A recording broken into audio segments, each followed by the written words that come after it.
जय हिंद दोस्तों, आज के इस क्लास में आप सभी का बहुत बहुत स्वागत है।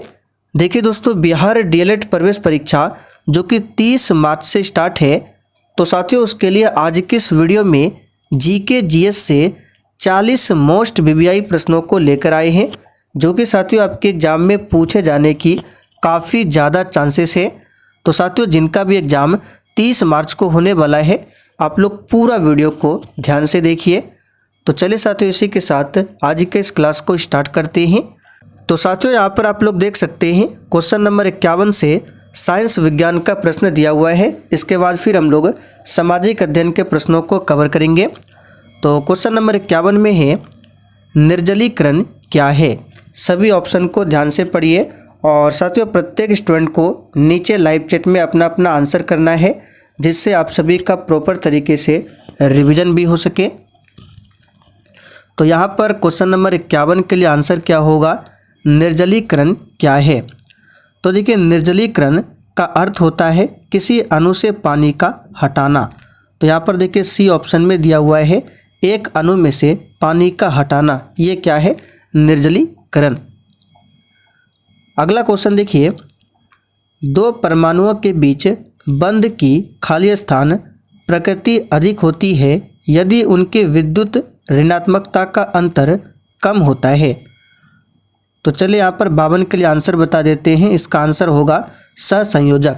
देखिए, यदि किन्हीं दो परमाणुओं में विद्युत ऋणात्मक का अंतर कम हो तो उनके मध्य बनने वाले बंध जो होते हैं मुख्यतः सहसंयोजक होते हैं। तो यहाँ पर देखिए डी ऑप्शन में दिया हुआ है सहसंयोजक। अगला क्वेश्चन देखिए, किस प्रकार का रोगजनक जल जनित रोग टाइफाइड बुखार का कारण बनता है। बिल्कुल इसी टाइप के क्वेश्चन आपके एग्जाम में पूछे जाएंगे, इसलिए साथियों आपको एक भी क्वेश्चन को स्किप नहीं करना है। तो यहाँ पर 53 के लिए आंसर क्या होगा, बैक्टीरियल। टाइफाइड जो है एक जल जनित रोग है जो साल्मोनेला नामक बैक्टीरिया के द्वारा होता है। कौन सा बैक्टीरिया है, नाम याद रखना है, साल्मोनेला। आगे देखिए, एयर बैग का आविष्कार किसने किया था। तो साथियों ये क्वेश्चन एग्जाम के लिए इंपॉर्टेंट बन सकता है, इस पर स्टार मार्क कर लीजिए। एयर बैग का आविष्कार किसने किया था। तो देखिए, एयर बैग का जो आविष्कार किया था बुल्गारिया के वैज्ञानिक थे एसन जोर्डनाव। यहाँ पर देख सकते हैं सी ऑप्शन में दिया हुआ है एसन जोर्डनाव। कहाँ के वैज्ञानिक थे, बुल्गारिया के। अगला क्वेश्चन देखिए, पानी का क्वथनांक ऊंचाई पर कम क्यों हो जाता है। तो साथियों यहाँ पर ध्यान दीजिए, ऊंचाई बढ़ने के साथ साथ दाब कम हो जाता है, इसलिए ऊंचाई पर पानी का क्वथनांक भी क्या होगा, कम होगा।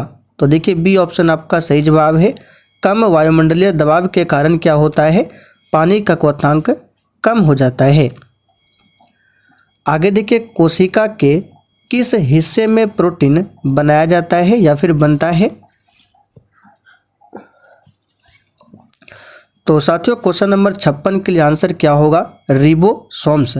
देखिए, कोशिका जीवन की क्या है, संरचनात्मक एवं कार्यात्मक इकाई है।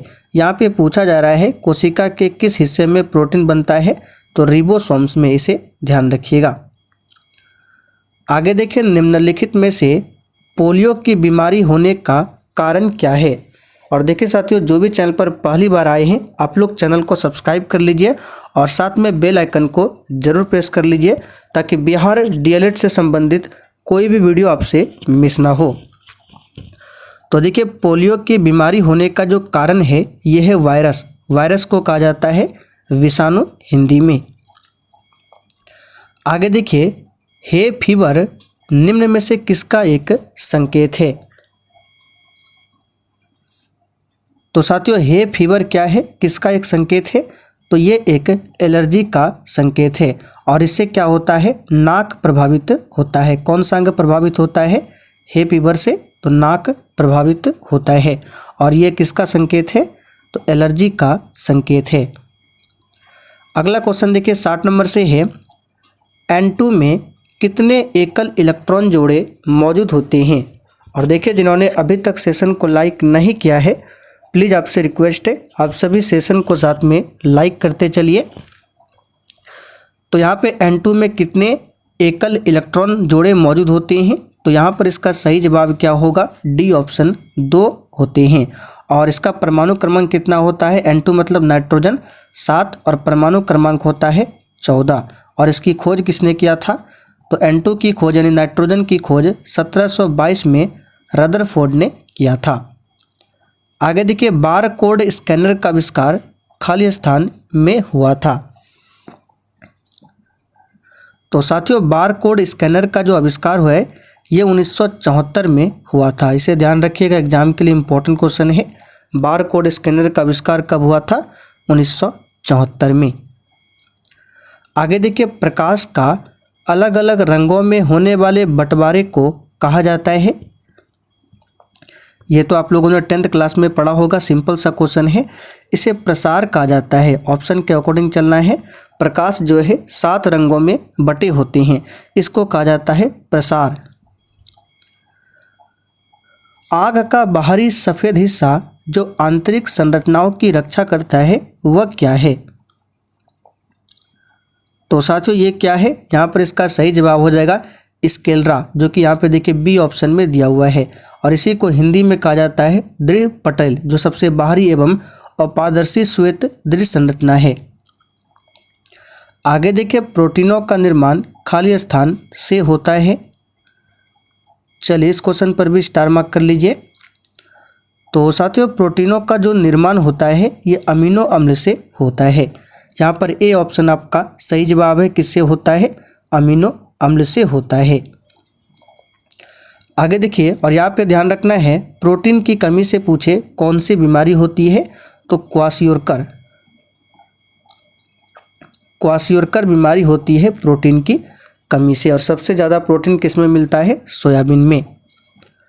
आगे देखिए, आधुनिक आवर्त सारणी में 18 समूह और 7 आवर्त है। उस तत्व की परमाणु संख्या बताना है जिसे चौथे समूह और चौथे आवर्त में रखा गया है। तो सबसे पहले आपको पता करना होगा चौथे समूह और चौथे आवर्त में कौन सा एलिमेंट होता है। तो ये होता है कौन सा एलिमेंट, तो ये होता है टाइटेनियम। क्या होता है, टाइटेनियम, जिसका सिंबल Ti है और उसका परमाणु क्रमांक होता है 22। ध्यान रखिएगा कितना होता है, 22। उत्प्रेरक की खोज किसने किया था, वेरी इंपॉर्टेंट क्वेश्चन है, आंसर बताइए। उत्प्रेरक की खोज किसने किया था। तो साथियों, उत्प्रेरक की खोज जो है ये किया था बर्जेलियस ने। पूरा नाम है जॉन जैकब बर्जेलियस। इन्होंने 1835 में उत्प्रेरक की खोज किया था। आगे देखिए, टेफ्लॉन नामक ब्रांड नाम किस बहुलक का प्रतिनिधित्व करता है। तो इसका सही जवाब क्या होगा, सी ऑप्शन, पॉलीटेट्राफ्लोरोइथिलीन। देखिए, टेफ्लॉन रासायनिक रूप से निष्क्रिय एवं उष्मारोधी बहुलक है और यह टेट्राफ्लोरोइथिलीन का उच्च बहुलक होता है। तो आंसर यहाँ पे क्या होगा, पॉलीटेट्राफ्लोरोइथिलीन। गुर्दे की पथरी खाली स्थान से बनी होती है। चलिए 68 के लिए आंसर बताइए फटाफट से। तो साथियों, गुर्दे की पथरी जो बनी होती है ये कैल्शियम ऑक्जेलेट की बनी होती है, ऑप्शन ए में दिया हुआ है। और इसका फॉर्मूला होता है CaC2O4। ये क्या है, कैल्शियम ऑक्जेलेट। आगे देखिए, निम्नलिखित में से किस एक को छोड़कर अन्य सभी प्राणियों द्वारा उत्सर्जित यानी अवशिष्ट पदार्थ है। तो इसका आंसर क्या होगा, ऑप्शन सी हो जाएगा, कार्बोहाइड्रेट। बाकी देखिए, यूरिक एसिड हो गया, अमोनिया हो गया, यूरिया हो गया, ये सभी उत्सर्जित पदार्थ है, जबकि कार्बोहाइड्रेट क्या है, पोषक पदार्थ है। तो यहाँ पे पूछा जा रहा है किस एक को छोड़कर अन्य सभी प्राणियों द्वारा उत्सर्जित अवशिष्ट पदार्थ है। तो कार्बोहाइड्रेट को छोड़कर बाकी यूरिक एसिड, अमोनिया, यूरिया, ये सभी क्या है, उत्सर्जित पदार्थ है। अब यहाँ से सामाजिक अध्ययन सोशल स्टडीज़ के क्वेश्चन है। तो क्वेश्चन नंबर 71 से है, वर्तमान में अंकोर वाट का मंदिर कहाँ पर स्थित है। तो साथियों, एग्जाम के लिए इम्पोर्टेंट क्वेश्चन है। ये कंपुचिया कंबोडिया में स्थित है वर्तमान में अंकोर वाट का मंदिर। और इसे खमेर के राजा सूर्यवर्धन द्वितीय ने 12वीं शताब्दी में इसका निर्माण करवाया था। और ये जो मंदिर है विष्णु मंदिर है। आगे देखिए, भारत में मध्य युग में किस साम्राज्य ने कन्नौज पर शासन किया था? साथियों फिर से बोल रहे हैं, आपको एक भी क्वेश्चन को स्किप नहीं करना है। ये सारे क्वेश्चन आपके एग्जाम के लिए सबसे ज़्यादा इम्पोर्टेंट है। तो भारत में मध्य युग में किस साम्राज्य ने कन्नौज पर शासन किया था? तो इसका आंसर है गुर्जर प्रतिहार ने। आगे देखिए, बृहदेश्वर मंदिर कहाँ पर स्थित है? तो प्यारे साथियों, बृहदेश्वर का मंदिर जो है ये कहाँ पर स्थित है? तो ये तंजौर में स्थित है बृहदेश्वर का मंदिर। और तंजौर कहाँ पर है? तमिलनाडु में। कभी कभी राज्य भी पूछेगा कि बृहदेश्वर मंदिर किस राज्य में है, तो आंसर क्या करना है? तमिलनाडु में। आगे देखिए, शाहनामा किसके द्वारा लिखी गई पुस्तक है? और देखिए साथियों, अगर आपको इसका PDF चाहिए तो डिस्क्रिप्शन बॉक्स में टेलीग्राम चैनल का लिंक है, जाकर ज्वाइन कर लीजिए। वहाँ पर यह PDF आपको बिल्कुल फ्री में मिल जाएगा। तो 74 के लिए आंसर क्या होगा? शाहनामा किसके द्वारा लिखी गई? सही जवाब है फिरदौसी के द्वारा। आगे देखिए, निम्न में से कौन सा सुमेलित है? तो यहाँ पे देखिए विलय नीति है, लॉर्ड विलियम बेंटिक दिया हुआ है, गलत है। ये आया था डलहौजी के समय में। सती प्रथा का अंत, लॉर्ड कैनिंग दिया है, गलत है। सती प्रथा का अंत आया था, लॉर्ड विलियम बेंटिक ने किया था सती प्रथा का अंत। सहायक संधि लॉर्ड डलहौजी, ये भी गलत है। अस्थाई बंदोबस्त लॉर्ड कॉर्नवालिस, ये बिल्कुल सही है। तो केवल ऑप्शन ए क्या है यहाँ पर? सही है। और सहायक संधि जो प्रणाली है लॉर्ड वेलेस्ली के समय में आया था, ना कि डलहौजी के समय में। मार्को पोलो कौन था? अच्छा क्वेश्चन है। तो साथियों, मार्को पोलो 13वीं शताब्दी के अंत में भारत आया था और वह इटली का नागरिक तथा खोजी यात्री था। तो यहाँ पर आंसर हो जाएगा आपका अन्वेषक। क्या हो जाएगा ऑप्शन के अकॉर्डिंग? अन्वेषक, क्योंकि ना वैज्ञानिक था, ना प्रकाशक था, ना लेखक था। तो बचा आपका अन्वेषक। निम्नलिखित में से प्रथम भारतीय समाचार पत्र कौन सा था? वेरी वेरी इंपॉर्टेंट क्वेश्चन है, इस पर स्टार मार्क कर लीजिए।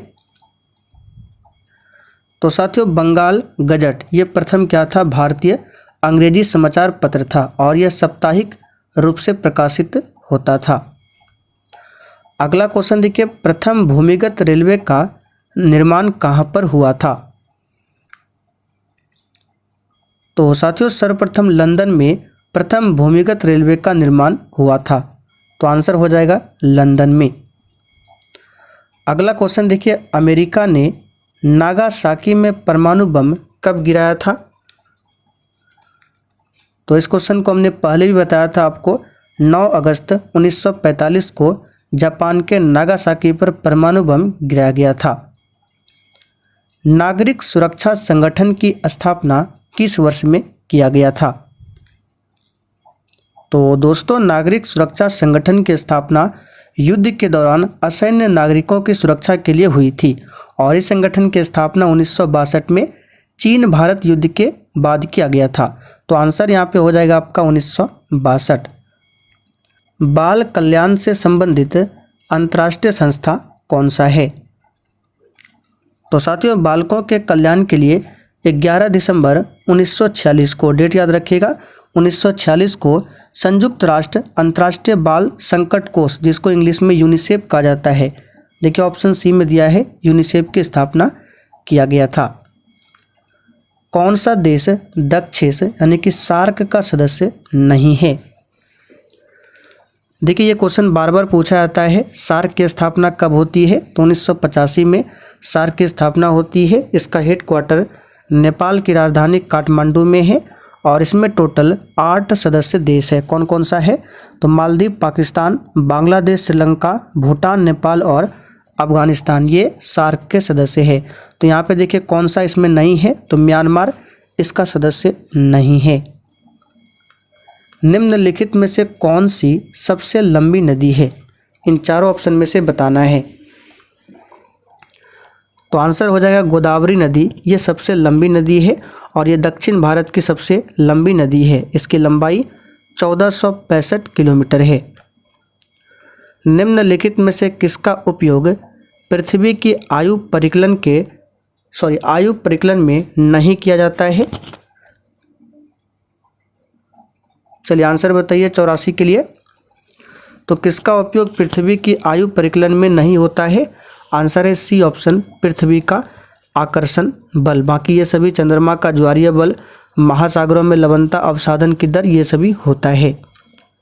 संयुक्त राज्य अमेरिका के दक्षिण कैलिफोर्निया में स्थित मृतक घाटी यानी डेथ वैली निम्नलिखित में से किसका एक उदाहरण है?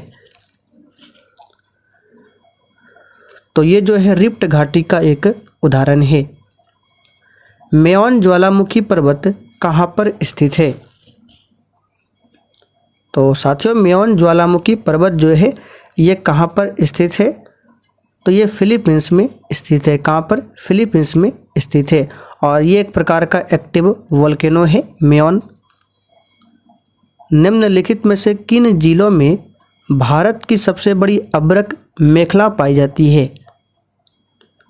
तो ये कौन कौन सा जिला है? तो ये देखिए हजारीबाग, गया और मुंगेर। यहाँ पर सी ऑप्शन आपका सही जवाब है। हजारीबाग झारखंड में है और बिहार में गया और मुंगेर है। संयुक्त राज्य अमेरिका के वृहत मैदान में प्रवाहित होने वाली गर्म, शुष्क एवं धूल भरी पवन को क्या कहते हैं? तो इसे कहा जाता है ब्लैक रोलर। निम्नलिखित में से कौन सा जोड़ा गलत है? तो देखिए लंदन टेम्स नदी के किनारे बसा है, बिल्कुल सही है। दिल्ली यमुना नदी के किनारे है, ये भी बिल्कुल सही दिया हुआ है। न्यूयॉर्क मिसिसिपी, ये भी सही है। पेरिस डेन्यूब दिया हुआ है, ये गलत है। फ्रांस की राजधानी पेरिस जो है डेन्यूब नहीं होगा, ये सीन नदी के तट पर बसा हुआ है। तो बी ऑप्शन जोड़ा यहाँ पर गलत है।